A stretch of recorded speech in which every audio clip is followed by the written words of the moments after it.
1 секунд, 1 минут, 1 цаг, 1 өдөр, 1 сар, 1 жил. Memento mori. Огтж суугаад тайван яр. 12 нэвтрүүлэг.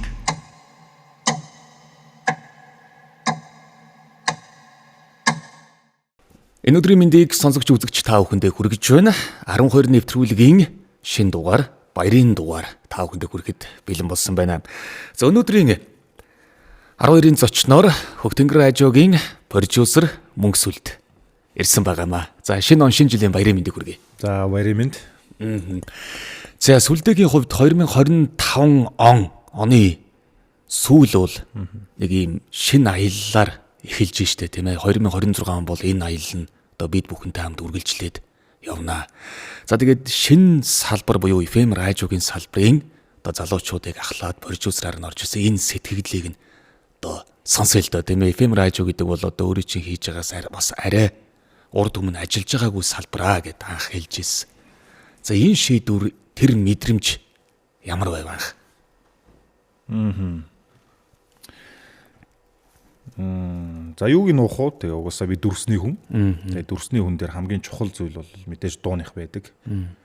За дуу FM радио гэхлээр бас яг төсөөлөл байсан л та. Тэгээ яг ч бүр одоо та хэдийнх шиг бол би мэдээж тэгж бол төсөөлж чадахгүй дотор нь ажиллаж байгаагүй учраас. Тэгээ анх сонсоход бол яг дажгүй сонсогдсон бас шинэ өөр төрөл болохоор юу ч гэсэн орол үзье л да. Тэгээд ямар хуу байдгийг ажиллаж үзье гэж бодож байсан. Тэгээд миний хувьд болохоор дүрсээр ажилладаг учраас дүрсэн дээр номер 1 зүйл бол дуу гой наалдаж өгөх юм бол маш гоё хэрэгтэй одоо эффект одоо юу гэдэг тэр нь үнцэнтэй болдог штэ.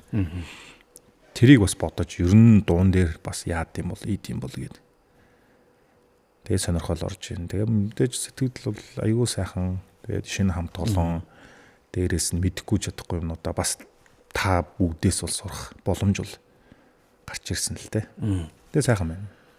Дүрсний хүн гэж тэгж штэ. Тэгэхээр одоо херуб гэж дууддаг юм уу? Хераб гэж дууддаг юм уу? Херуб. Херубын одоо үүсгэн байгуулагч гэж бас явж байгаа штэ тийм ээ. Энэ херубын үүсгэн байгуулсан он хизээ тийм ээ. Тэгээд ер нь дүрсний чиглэлийн мэрэгжилтэй юм хоёул бүр одоо эхнээс нь л явъя л да. Яг тэгэхээр Мөнгө Сүлд хаан төрж өсөөд хаагур одоо ингээд багнаас нь өнгөрөөд тэгээд оюутнаас за тэгээд энэ дүрсний салбар руу орсон тэр мөч гээд энэ талаас хоёул бүр эхнээс нь яв. За бүр эхнээс нь гэвэл гидсэнд байхаас эхлэх байна. За би олдоод тэгээд би олдоод байж хаад манай ээж бол надад тэгж ярьдаг байсан. Тэрийг гэхдээ нэлээд сүулт хэлсэн л дээ. Тэрний юу гэхээр чамайг жирэмсэн одоо нэг ээжийнх нь миний гидсэн дотор байхад ээж нэг юм одоо зурдаг байсан. Google-тэй байхгүй мөртлөө Google-дэний хувцс хийдэг байсан. Тэр үед ч одоо нэг Оросын Google-тэй нэг л том л Google-тэй байдаг байсан. Гэхдээ хэр баргийн айлд бол тийм байхгүй шүү дээ. Тэгээ ээж бол Google-тэй байхгүй мөртлөө тэр Google-дэний хувцсыг аягүй хийдэг гэсэн гэж байгаа байхгүй. Тэгээ тэр үед зурдаг байсан. Тэгээ би гарч ирсэн. За мэдээж багаасаа зурх хобби сонирхол одоо юу гэдэг гарын үрдүү ч юм уу. Тэгээ хамгийн сонирхолтой жишээ нь цэцэрлэгт байхдаа манай чинь цэцэрлэгийн багш байсан. Цэцэрлэгт байхдаа бусад найзуудынхаа тоглоомыг ээжтэйгээ хамт гэртээ хийж исэн баг. Тэгэнгүүт одоо ингээл юмхнаар юм хийх одоо дөрөв тэндээс эхэлдэг гэх юм уу. За гих мэтлээ ингэж явсаар байгаа л нөгөө зураг зурх хоббитай зураг зурх одоо сонирхолтой болоод эхэлж байгаа. Тэгээ зарим нэг юмыг одоо сурахгүй болохгүй. Зарим нь бол мэдээж дотроосоо л зураал хийдэг те. Тэгээ баримл хийх дуртай. Тэгээ тэгж хөтлөгдөж явсаар байгаад оюутан болох үедээ би ч одоо 10 жилдээ бас нэг 2-3 удаа үзэсгэлэн гаргацсан байт юм аа. Зөвхөн өөрийнхөө зургаар хайчилбараар гэдэг. Тэгэнгүүт оюутан болох үед би нэг одоо ангийг сонгосон. Тэр анги маань болохоор хувцс дизайны анги байхгүй. Энэ нь ээжийн одоо шахалт дарамтаар биш. Би өөрийнхөө сонирхлоор сонгосон гэсэн үг. Тэнгүүд ээж маань болохоор битүүхэндээ өвөө бол ээжийг за миний хүү хоолтон дээр гээд цэцэрлэгийн техник комд өгсөн. Тэгэнгүүт нь өөрөө бол фэшнаар явах айгүй сонирхолтой байсан юм бэл. Тэгсэн чинь хүүн одоо фэшн дизайнер сонгоцсон шүү ээж гэсэн чинь бөөм баяр болоод тэгэл баярлал бөө юм болоод тэгэл энийгээл тэгээд айгүй их дэмждэг гэсэн тухайд. Мэдээж нөө фэшн дизайнер учраас амар их материал хэрэгтэй болдог. Би чинь шүтээсийн үйлдвэр технологи дизайны сургуулийг төгссөн л тоо. За тэгэнгүүт тэр 7 хоног болгоно л бид нар шинэ материал, шинэ юм үзэл тэрэндээ мөнгө зарцуулна. Мэдээж аргэр 9 шидийн хүмүүсээс лавн тий. Тэгээ хэцүү үе зөндөө байсан л та. Тэгээд ингээд явж явах хугацаанд дүрсний ягаад дүрс руугаа шилжсэн бэ гэхээр 2000 за ямар ч хэлсэн нэг олон улсын нэг юм зургийн одоо зураг авах нэг юм болоод тэгээ би зургийг ингээд фото зургаар ингээд тэр зургийг авчихгүй. Зохиомж нь өөрөө дотроо бодож байгаа шүү дээ. Гэсэн тэр зураг маань ер нь бол олон улсын сэтгүүл дээр гараад тэгээ би бол тэрэн дээр амар их гоё урамшаад тэгээд зурагч нь ер нь дотоод мөн чанарыг тэгээ илэрхийлэхэд айгу хурдан юм байна. Фэшн бол мэдээж юу шүү дээ. Одоо би жишээлбэл энэ хуцыг ингэж хийхин тулд ийм ингээл амар олон юм болж иж мөнгө их зарцуулна. Тэгсэн чинь дүрсний урлаг бол маш хурдан байсан байхгүй. Миний доторхыг айгүй гоё нээж гаргаж өгж байгаа. Одоо бусдад илэрхийлж байгаа гэсэн үг. Тэр илэрхийлж байгаа одоо өнцгөн дүрсээр зургаар маш гоё санагдсан. Айгүй хурдан санагдсан. Тэгэнгүүт нь би дүрс зураг нь дурлал. Тэгэл баахан зураг аваад тэр зургнууд маань ч амжилттай гоё болоод. Тэгэл ихсэн дээ. Тэгэл дүрсний урлаг руу одоо хөл халтарч авсан гэсэн үг. Тэгэхээр чинь хэдэн онд Хэрүүб Entertainment яг хоо Cherubin гэдэг үгнээс гаралтай. Энэ маань болохоор нөгөө еврей үгний одоо тэнгэр элч гэсэн утгатай. Тэр нь одоо гэрээний авдрыг одоо хамгаалагч буюу нэг юм диважн руу явж байгаа хүмүүсийг жоохон шүүдэг маягтай ч юм уу тий. За чи орохгүй өнтер гэдэг ч юм уу. Тэгээ нэг тийм яг Библиэлд гардыг. Тэр зургаараа төсөөлөө зурх юм бол далавчтай дөрвөн толгойтой нэг тийм хүн шиг баг л баг. Шууд утгаараа хариул нөгөө вампирийн эсрэг одоо хүчтэй тэмцэгч гэдэг ч юм уу. Хүмүүний ертөнцийг аврагч гэдэг ч юм уу тий. Яагаад Хэрүүб гэдэг нэр өгсөн бэ гэд Cherubin үн нь бол Cherubin гэдэг үг. Тэрийг анх Хэрүүб байгуулагдаад 2011 он баха. Надад тийг санагдчихэв. 11 онд бөөнөрөө нэг ойролцоогоор нэг 4-өөс 5 бид нар чинь талаасаа нийлээд студ байгуулсан хүмүүс. Би бол хамгийн бага нь. Тэгээ бүгдээрээ нийлж байгаа за нэр бодъё гэдэг 7-8 хоног 2-7 хоног ч илүү бодож байгаад бөөнөрөө нэрээ өгсөн л дөө. Тэр нэрнүүд дундаас хамгийн үн цэнтэй гоё юм утга агуулгатай нэр нь Хэрүүб байсан байхгүй. Тэгээ Хэрүүб гэдэг үгийг Cherubin гэж дуутахаар жоох эвгүй. Тийм болохоор монголчилж одоо өөрсдийн нэр үг болгож байгаад Хэрүүб гэд одоо нэр өгсөн гэсэн үг.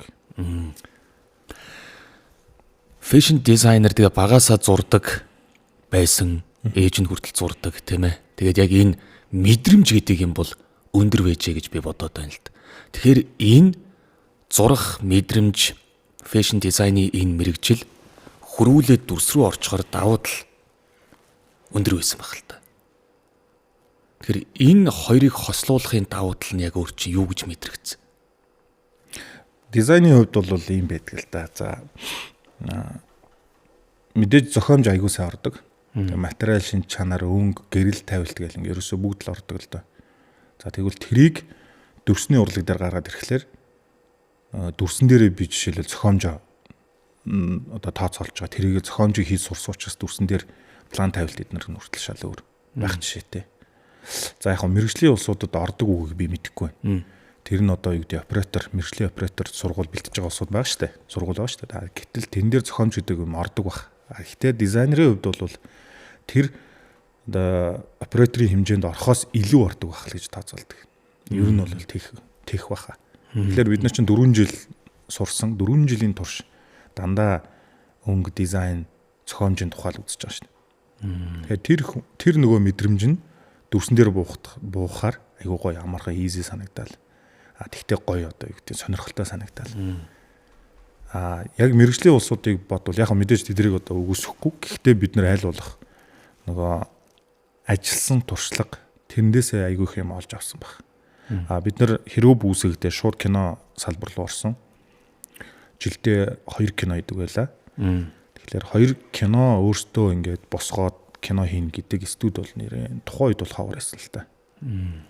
Тэгэл одоо өстө жинхэнэ практик дээр дадлаг туршлага маш сайн хурдтай яваал. Ерөөсөө л ингээл хийж үзэл. Тэгээ тэндээсээ нэлээд туршлага авсан л гэсэн үг. За шинэ жилийн нэвтрүүлэг учраас хоёлаа шинэ жилийн одоо холбогдлолтой зүйлсийг ярилцъя. Тэгээ хамгийн түрүүнд шинэ жил гэхээр ямар дуу, кино юу санаанд буудаг вэ? Хүүхэд байхад бол мэдээж нэг өөр мэдрэмж, өөр зүйлэл шинэ жил гэхээр л нөгөө бэлэг хамгийн түрүүнд санаанд орно. Одоогийн ингээд сүлдээд шинэ жилийн баяр гэхээр хамгийн түрүүнд ямар кино, ямар дуу хөгжим, ямар одоо үйл явдал ч гэдэг юм уу те санаанд нь буудаг.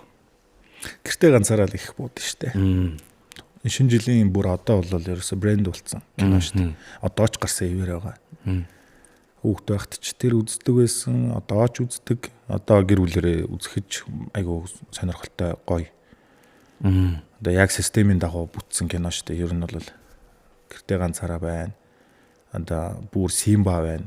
Ялангуяа кино хийж байгаа хүмүүс, кино хийж сурж байгаа хүмүүс тэр схемийн дагуу Vogler схем гэж үүдэг. Тэр схемийн дагуу бүтсэн ийм кино ер нь бол хүмүүсийг айгуу сайн уйлуулж эсвэл нөгөө автуулж чаддаг. Тэгээд айгуу сайн одоо нийгэмд гарч чаддаг. Тэгээд тэр схемээр хийгдсэн кинонууд бол байнга л. Тэгээд шинэ жилээр бол яг хуу за гэртээ за дууны хувьд бол Happy New Year гэл ингээл бэштэй бас нэг онцлог нь дуулж чадахгүй. 2025 оныг хоёулаа сүлдэгийн хувьд дүгнүүл тийм ээ. Ямархуу он жил болж шувдарч байна. Ирэх жилээс юуг хүсэж байна тийм ээ. За 25 он бол хувийн зүгээс бол нэлээд олд амжилттай байлаа. Юугаар яагаад вэ гэвэл мэдээж танилын хүрээ дээрэс нь бизнесийн одоо ололт амжилт ч юм уу.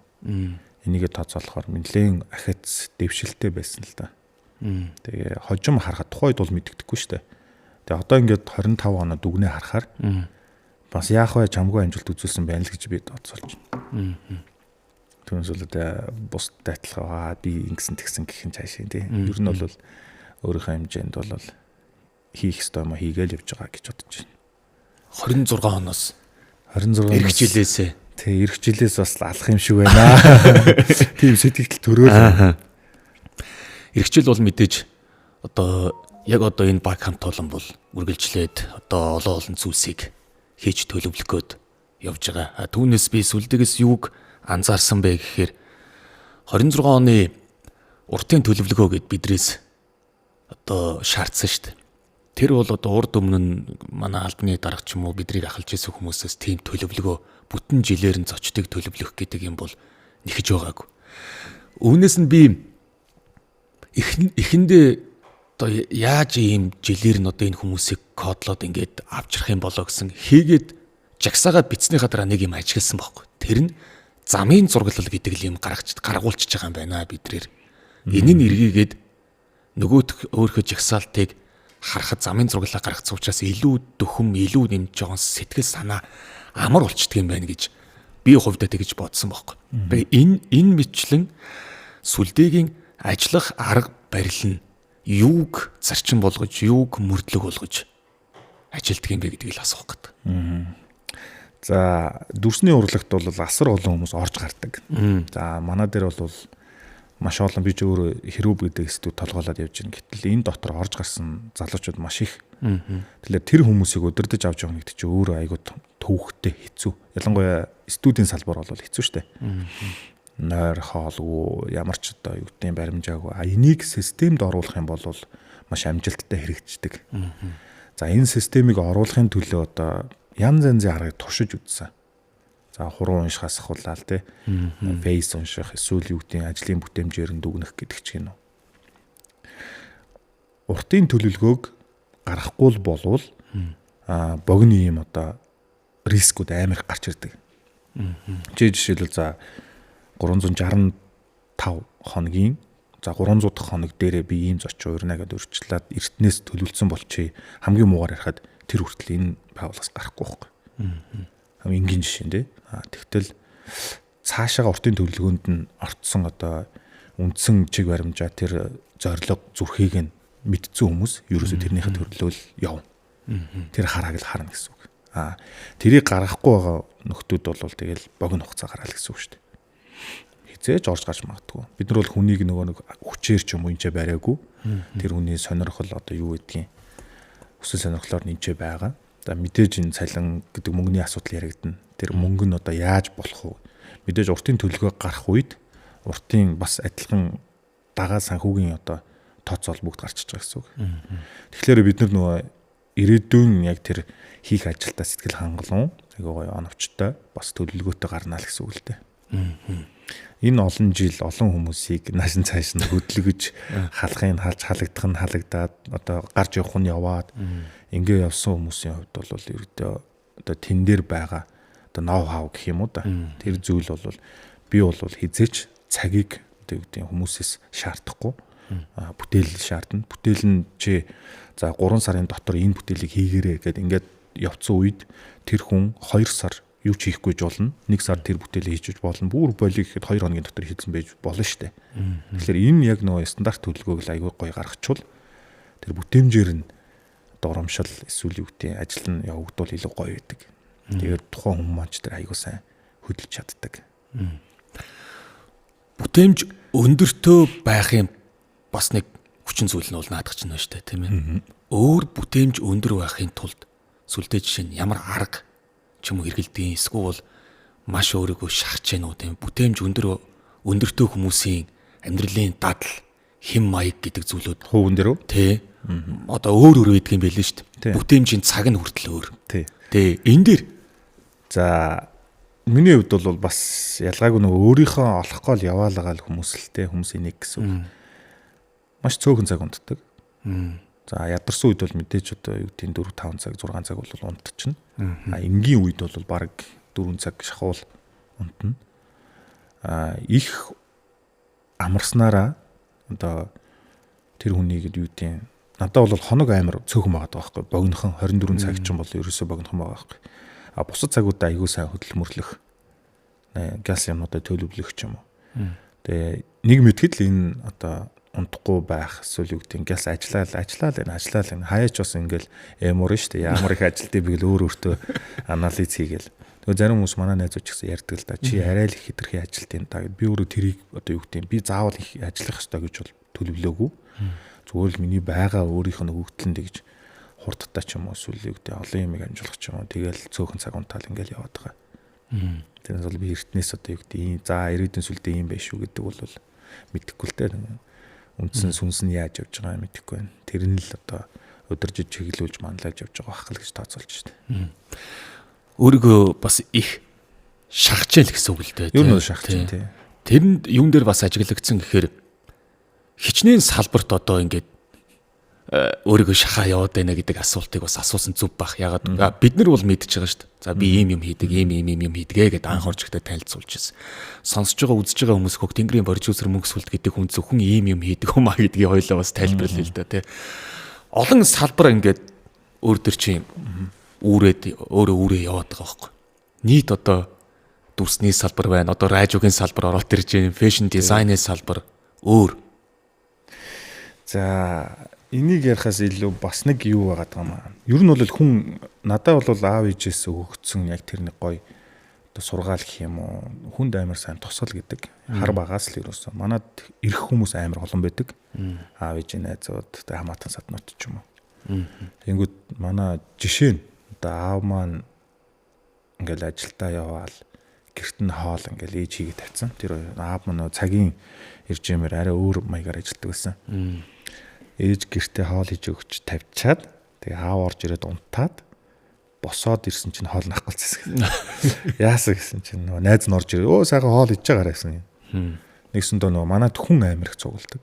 Тэгээд хүний төлөө бай, хүнд айгих тусал гэдгийг айгу багаас нь одоо зааж сургасан гэх юм уу. Тэрний утгаар би өөрийнхөө одоо хийж чадах зүйлийг яг өөрөөсөө цэвэр 100% хийж чадж байгаа бол энэ бол миний зүгээр нэг тэр хүнээс авах зүйл биш өгөх л ёстой юм аа гэдгийг л бол аягүй сайн багасаа ухаарсан гэсэн үг. Надаас гарч байгаа зүйлээ би хамаагүй өстой нэр хитэн ч удаа туслахад бэлэн гэх юм уу. Тэр ч утгаараа үндсэн хийж чаддаг зүйлээ өөрөө ингээд болгоод авчих штэ чадаад аягүй сайн хурдан хийгээд тэрийг бол би хитэн ч удаа хаашаач хин ч юм уу тус дэм болоход одоо асуудал байхгүй. Тэр ч утгаараа нөгөө зарим юмыг одоо үндэсний соёлыг авч үлдэх эсвэл юу гэдэг үндсэн одоо нэг юм Монгол гэдэг нэг юм зан чанар үндсэн суурь шүү дээ. Тэрийг соёлоор нь авч үлдэх гэдэг ч юм уу. Иймэрхүү юмнуудыг дэмжихийг хүсдэг. Нөгөө талаасаа мэрэгжлийн уран бүтээлчийг дэмждэг гэсэн үг. Манайх одоо найзуудыгаа дэмжиад мэдээж бол найзууд маань дуулдаг.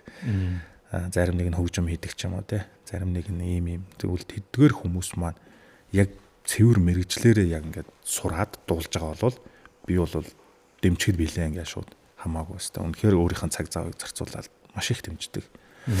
За өөр нэг салбар бол нөгөө өв соёл, Монгол өв соёл буюу надад одоо ойрхон байгаа нь л тэр зүйлүүд баггүй. Мэдээж өөр зүйлүүд байвал мэдээж л бас л явах л бах л та. Тэр нь бас л дэмждэг гэсэн үг. Тэр нь юу вэ гэхээр одоо нохоог одоо Монголд бүртгүүлэх тийм ажил одоо баримтат кино гэдэг чинь үү. Тэрийг бол аль болох дэмжлэг гэдгээр хийж байгаа. Бас нэг юм одоо жидүүл гээл яриад байдаг. Яг үндэ жижиг дунд бизнес чинь яах вэ? Тэгэхээр залуучуудад бол бүгд л амьдрах гал одоо зовж штэ янз янзын юм үзэж штэ. Тэрийг дэмжихийн тулд одоо юу хийх хэвтэй. Тэгвэл чаддгаа бас хиймээр байгаа юм. Тэрний хажуугаар нөө ферм буюу жидүүгийн одоо гахаад хийж байгаа гэсэн үг. Айгу арай өөр сорт юм. Тэгвэл тэр маань ирээдүйдээ гахаа маань үржин. Гахаа үржингүүт зарим хүмүүс мэдээж одоо эн чинь ерөөсөө л хоол хүнсэнд зориулагдсан юм. Чи гахаа тижэмэр бол манад ир юмаа сур бас мөнгөөр гахаа авах биш зүгээр зээлээр гахаа тороо аав гэсэн үг шүү дээ. Тороогоо аваа чи өөрөө үсгэж үржүүл буцаага тэрийгэ төлөхдөө адилхан тороогоор л төлж. Энэ бол яхаа засгийн газар хийх ёстой юм байх л та. Гэхдээ бид нар бол аль болох нөгөө Монголд хэрэгтэй юм нийгэмд хэрэгтэй эднийга нөгөө бусдад хийж чаддаг зүйлүүдэд зааж өгөхөд ёстой опен байдаг. Нөгөө талаасаа нөгөө нэг ярьжсэн би чадж байгаа бол бусд нь ч гэсэн ингээд боломж олгоод ингэя гэсэн утгатай. Энэ нь хар багаас л суусан одоо зан характер юм уу да. За тэгээд тийм байна. Тий. Ер нь бол тооцоолоход яг юм хийж үзсэн дээ. Засварын газар ч нээж үзлээ. Автогаалгач хийж үзлээ. Энд чинь дандаа л ажиллаа хийж байгаа шүү дээ. Үндсэн бол бизнес явж байна. Entertainment чиглэлийн одоо видео, подкаст ч юм уу, нэвтрүүлэг, кино ч юм уу тэр бол үндснээрээ явж байна. Нөгөө талаас за ферм байна. Машин цэцэрийн төв байна. За үйл хөдлөлийн салбарт байна. Өөрч одоо юу юм бэ? Телевизийн салбар одоо ингээ ороод ирчихэж байна. Нөгөө хийж байгаа зүйлийн нэг давуу болон сул тал гэж байдаг да. За сул тал гэх юм ч одоо илүү бах бэрхшээлтэй тал хэцүү нь. Тэгэхээр сүлдэгийн одоо бусад салбарыг нь төр орхиод яг энэ дүрсний салбар дээр давуу тал сайхан нь юу юм те. Эргээгээд бэрхшээлтэй тал нь бас манад ямар байгаа юм. Энэ хоёрыг хоёлоо бас ярилт. Олон хүнээс нэг ийм асуултыг сонсч ирсэн. Чи яагаал ингээл кино хийгээл яваад идэв ингээл. Тэгээ наа чи ямар ч ашиг байхгүй штэ. За яг хөө ашиг олддог нь ашиг олддог л баг. Гэхдээ одоо зарим одоо кинонд дурлагсад кино хийж байгаа хүмүүст ингээл шүн өдргөө явж идэг. Тэгэл жоохон байж байгаа л өөр юм хийх гэхлээр л ерөөсө буцаагаал кино руу орчдөг. Тэдгэр хүмүүсийн нийтлэг шинж чанар нь ерөөсө өөрийнх нь хийсэн бүтээл хүмүүс реакшн үзүүлж байгаа тэрийг л харах нь айгүй чухал байгаа байхгүй. За хоёулагийн хийж байгаа зүйл өөр хүмүүс реакшн үзүүлж ивэл надад бол вау гоё шүү дээ. Чи бүтээл нь харагдаад бусдад мэдэгдээд баригдаад чи мэдрэмж өгөөд байгаа байхгүй. Тэгэхээр тэр мэдрэмжийг л одоо илүү их авдаг салбар дүрсний урлаг гэж хэлж болохоор л. Тийм болохоор айгүй дуртай байгаа. Түүнээс бол одоо өөр ажил зөндөөл нь шүү дээ. Тэгэхдээ яг тэр мэдрэмжийг өгдөг учраас. Тэр нь ийм мөнгөөр үнэлэгдэхгүй. Тий. Нэг өөр гоё мэдрэмж, өөр нэг бэлэг байгаад байгаа шүү дээ. Хийсэн зүйлээсээ урамших тий. Тэр бол хамгийн том цэнэгүүдийн нэг л дээ. Тэгээд энэ цэнэг гэснээс мэдээж тэр хүмүүсийн реакшн Сайн муу сайхан муухай зөв шүүмж. За тэгэл олон л ийм хандлагууд байгаа шүү дээ, тий. Тинчнээс өөрийгөө цэнгэлж гин өөр сүлдийг цэнгэлж өгдөг зүйлс нь юу вэ? Би энэ дунд нь одоо тэр фермер бас гоё амрааж өгж байгаа болоо гэж бодоод байгаа. Ер нь л тийм шүү дээ. Сүүлд сториг нь үтсэн ингээд гөлгөлцсөн байсан те. Тэгээ тэр нялх амтд хүртэл нэг ийм гоё цэник болж тийм шүү дээ. өгдөг. Тэгэхээр ийм одоо ирч хүчээс хэлбэх цэник авах олон зүйлсийг ингээ өөрийгөө тойруулаад бий болгоцсон байгаа учраас л баг унтаал өөрийгөө цэнгэлчээд байгаа болов гэж одоо бодож байна л да. Амьдралдаа авч ясаа хамгийн гайхалтай сургамж одоо зөвлөгөө гэвэл гэж асуух гэж байсан. Тэгсэн түрүүн баг хэлчлээ л дээ те. Манай ээж аав ингэж хэлдэг байсан юм аа. Тэгээ энэ нь одоо хүртэл надад ингээ мартагддаггүй юм аа гэд. Тэрэн шиг одоо өөр хүнээс ч юм уу те. Маш гоё юм үнэтэй зөвлөгөө авч исэн зүйл бол зөндөл байгаа байх л та. Санаанд нь яг одоо орж байгаа нь. Манай аав 15 онд өөд болсон юм. Тэгээ аавыг өөд болох үе 25 дор тусаал нэлээд ачаал байна шүү дээ. Тэгэнгүүт манай аав ч хүнд ажил хийдэг, гагнуур хийдэг. Тэгээ гагнуур дотроо 6 дугаар үе ингээ гагнуур чинь. Одоо хуучин Оросын системээр ярих юм бол 6 дугаар үе. Тэр систем байхгүй болоод одоо 5 үе болцсон. Тэгэнгүүт аавын хувьд бол хамгийн одоо өндөр зэрэглэлийн гагнуур чинь. Тэр нь ингээд хэдэн тооны одоо даралттай усыг тэр ус маань ингээд турбаагаар явж байгаа шүү дээ. Тэр турбаан цоороход тэрийг гагнаж чаддаг хүн байхгүй. Хүмүүс болохоор ингээл шаваалгаал ингээл баваалгаал идэг. Болохоор арай өөр логикоор одоо гагнадаг гэх юм уу. Тэгээ тийм болохоор гогт ч тэр маш нэр хүндтэй хүн байсан. Тэгээ аав маань мэдээж одоо ажлын төлөө амар их цагийг зарцуулсан. Тэрэн дотроо бас хүүхдтэй бас нэг ганц хоёр үг шийдэн тэ. Тэр зүйлүүд одоо хүртэл надад сонсогдоод энэ юм биш тэ гэл. Олон талаас нь харах үе маш их байдаг. За нэг жишээ нь бол тэр ч одоо 10 дугаар ангид билүү 9 дугаар ангид хэлжсэн надаа. Тэгээ юу вэ гэсэн чинь чи уулуудаа гарч чадах уу гинэ. Ямар уул харагдж байгаа уул руу гарч чадах уу? Чадна. За тэгвэл хүмүүс ингэдэг ямар ч уул нь гарч чадна. Эверест рүү дэлхийн хамгийн өндөр уул буюу Эверест рүү ч гарч чадна. Гарахын тулд аягүй сайн бэлтгэл хийх ёстой. Бэлтгэл хийсний үндсэн дээр тэр одоо уул руу гарч чадна. Харин буцаад буух замаа төдийлөн бүх уулчд бол олдгүй шүү. Ялангуяа уулчд гэхээс илүү бүх хүмүүс. Тэгэхээр аав тухайд юу гэсэн бэ гэхээр чи нэг алхахтаа буцаад буух замаа аягүй сайн харж ирсэн. Би ямар дотор тамиртай үг вэ гэж бодож ирсэн тухайд хүүхд юм чинь гэл ингээд нэг жоох waashахгүй юм шиг хүлээж аваад. Гэхдээ энэ үг өөрөө миний амьдралын хамгийн том одоо сургамж. Өсөө аавын үг л байгаа байхгүй. Зарчим болоо явж зарчим болсон тий. Хэдий одоо юу гэдэг дотор тамиртай юм шиг болоо хоошоо хараад яваад гэсэн үг биш л дээ. Зүгээр сайн бэлтгэлтэй байл гэсэн үг. Чи сайн юмыг тооцоол гэсэн үг. Чи амьдралдаа юу ч хийж болно. Юу ч одоо баян болно уу, ядуу болно уу тий. Ийм юмтай болно гэдэг юм чи ерөөсөө хамаахгүй чиний хийсэн л юм. Гэтэл тэрнийхээ өөр шим эсвэл юу гэдэг гарах гэж байгаа өндөр оргилынхон буцаад буух тэр замыг айгуу сайн тооцоолж бодож гэсэн үг байхгүй. Тэгээ бас нэг хүн ингэсэн. Урд чинь хан тулахгүй бол тултал нь яв. Хан тулаад байх юм бол зогсоод ажигл. Хэрвээ тэр ханыг түлхээ угаасаа барахгүй шүү дээ. Бетон хааны чинь хүн түлхээ тэгвэл барахгүй. Тийм болохоор хажууд тишээ алах. Тэгээд дахиад урагшаа хан тултал яв. Тэгвэл монголчуудын нэг алдаа нь тэр хан руу тулцсан байгаад байдаг. Тэгээд тулчаад өөр гаргалгаа хааж чадахгүй тийшээгээ тулсаар байгаа л насыг барчдаг байгаа байхгүй. Тэгэхээр өөр юмыг ирж хаа эсвэл ажигл гэдэг ингээд иймэрхүү логиктой тийм үг байдгийм байна. Энийг бол би саяхан найзаас сонсч ирсэн. Бас л нөгөө аавын хэлсэн сургаалтай агаар нэг байгаа байхгүй. За хоёулаа шинэ жилийн нэвтрүүлэг дээрээс нь FM радио гэдэг бол дуу хөгжмийн салбар. Тэнгүүд нэг хоёр хөгжилтэй асуулт байгаа юм. За 2025 оноо нэг дуугаар дүгнээд 2026 оноо нэг дуу шиг гээд ингээд төсөөлөд ингээд оноо гэвэл 25 оныг ямар дуугаар 26 оныг ямар дуугаар хоёулаа зөвөрлөх үү? За тэгээ 25 оны за зөвөрлөе гэвэл Ямар дуу юм те. Би ч одоо өөрөө бол амьд хөгжим сонсох дуртай. Тэгээ тэр дундаа рок хөгжим бол ер нь бол сүүлийн бас нэлээд хэдэн жил сонсчлаа шүү. За 25 он бол тэгээ бас яг төсөөлөхөд хэцүү юм байна.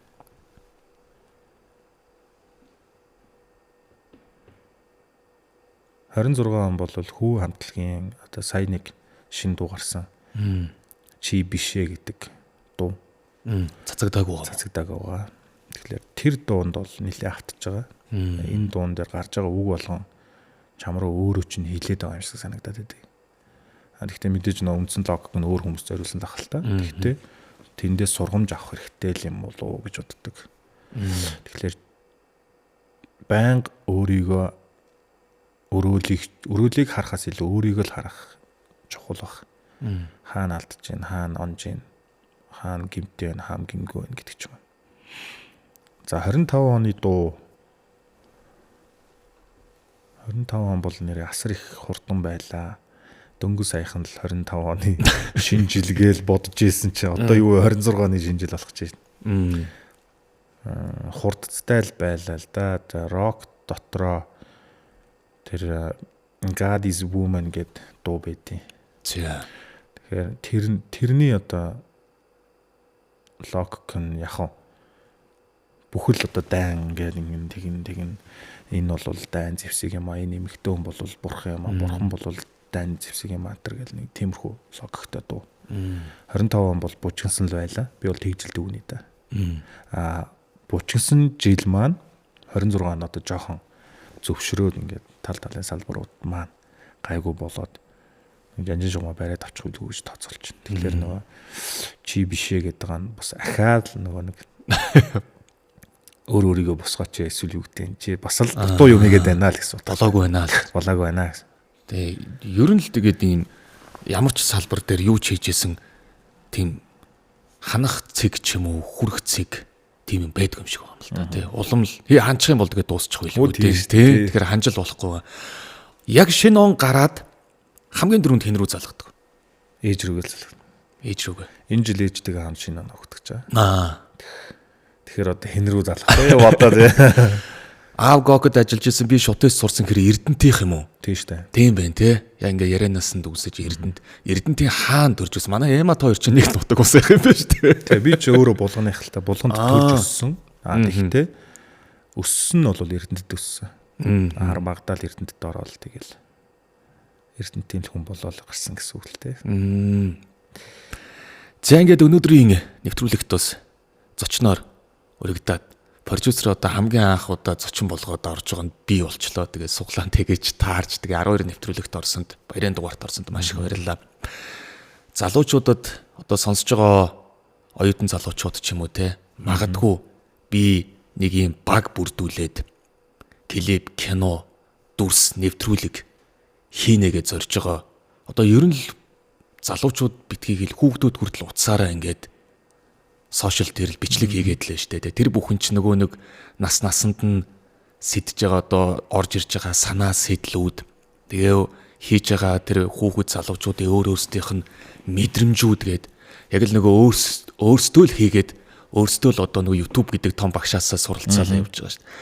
Тэгэхээр тийм бүр зориг болгоод бүр юм мэрэгжил эзэмшээд яг энэнгээрээ би хичээнэ зүтгэнэ өөрийн гэсэн community үүсгээд баг болоод одоо нэг нэр өгөөд тийм ээ ажиллана гэсэн залуучуудад 3 ийм анхаарах зөвлөгөөг хэлээч гэвэл одоо энэ 3 дээр л анхаараарай гэвэл ямар 3 зүйл байх вэ? Яг тэр маш олон алдаал оноол ашигтайч ажиллаад ашиггүйч ажиллаад гэхдээ тэнчнээс өөрөө би ийм мэдрэмж авдгаа гэсэн учраас би асууж байгаа юм шиг. Мэдрэмжээ үнэлж чаддаг болвол чи хийж чадна л гэсэн үг. Хэрвээ за үнэлдэг гэхлээр л манайхан ч буруу ойлгоод амар үнэтэй шаагаал тий. Тэр бол биш шүү тий. Үнэхээр яг логик сэтгэлгээ тэр гаргаж байгаа зарцуулж байгаа цагаа хэрхэн үнэлж зөв ашиглаж зөв зохицуулж чадж байна гэдэг л чухал. Тэгэхээр залуучуудад бол бид нар бол ер нь бол манай студ бол нээлттэй байдаг. Аль болох хүмүүс юмаа сураал гараа явах нь бол асуудалгүй. чи чадчихлаа бол хий. Биний одоо сүүлийн бас нэг харж байгаа өнцөг бол арай нэг жоохон хуучин бол мэрэгжлийн ингээл амар их хардаг байсан. За чи заавал камераар ийм байх хэвээр тийм байх хэвээр. Сүүлдээ бол тэр нь бүр эсрэгээр ирсэн. Чи яг үнэндээ бол дүрсийг гаргаж л байгаа бол тэр нь чанартай байх албагүй. Үндсэн гол санаагаа айдыгаа айгуу гоё гаргах хэрэгтэй. Зохиолоо бодох хэрэгтэй. Тэгэхээр тэр залуучуудад тууштай байгаарай л гэж хичээе одоо хичээнгүүлэн хүсье. Тууштай байна гэдэг бол бүх юмны одоо цаг хугацаа одоо юу гэдэг тэрийг илэрхийлж байгаа зүйл шүү дээ. Миний хувьд 10 гаруй жилийн студийн салбарт ажилласан тууштай байгаад байгаа юм л да. Тэр энэ дотор айгүй олон юм сурсан олсон. Тэгэхээр хийх ч залуучуудаа тууштай л бай.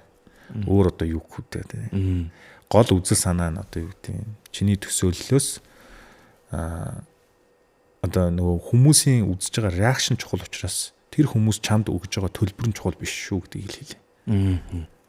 Тууштай байх юм бол үссэн үсээгүй тэнчнээс өөрөө нөгөө юмаа мэдрээд алдаа оноогоо одоо олж харах юм байна л да. Тууштай байхгүй бол өөрийнхөө ч алдаа оноог олж харахгүй болчихж байгаа л доо тий. Яг тасралтгүйгээр тууштай байхаар алдаа л оноо явахаар тэнчнээс өөрөө суралцаа явчихж байгаа. Тэгэхээр тууштай байх нь л хамгийн чухал ямар ч салбарт ийм болж таарч байгаа. За ингээд нэвтрүүлгийн төгсгөлд мэдээж Хөг Тэнгэр хажуугийн одоо сонсогч үзэгчдэд нийт монголчуудаа шинэ он шинэ жилийн баярын мэндчилгээг хүргээч. За тэгээ тэр мэндчилгээгээр нь өнөөдрийнхөө нэвтрүүлгийн хоёул өндөрлөё. Амьдрал сайхан болно гэж итгэдэг одоо залуучууд байна. Амьдралыг бас аваа явж байгаа залуучууд байна. Мэдээж тэр дотор ингээд оршоо тогтож байгаа одоо дунд үеийн хүмүүс байна. Мэдээж өөрийнхөө үр шимийг хараад сууж байгаа бас ахмад үеийнхэн байна. Тэр бүх хүмүүстээ шинэ оны баярын мэнд хүргэе. Цаашлаад амьдрал үргэлжилсээр л байх болно. Аль болох одоо юу гэдэг ихийг хүсэх биш, байгаа зүйлдээ сэтгэл хангалуун байцаараа л гэж л хэлээ да. Амьдрал гайхалтай. Гайхалтайгаар үргэлжилнэ. Сүлдээгийн яг уу дахиад нэг жижигхэн зүйлийг. Сүлдээгийн амьдралыг юу гайхалтай болгож байна?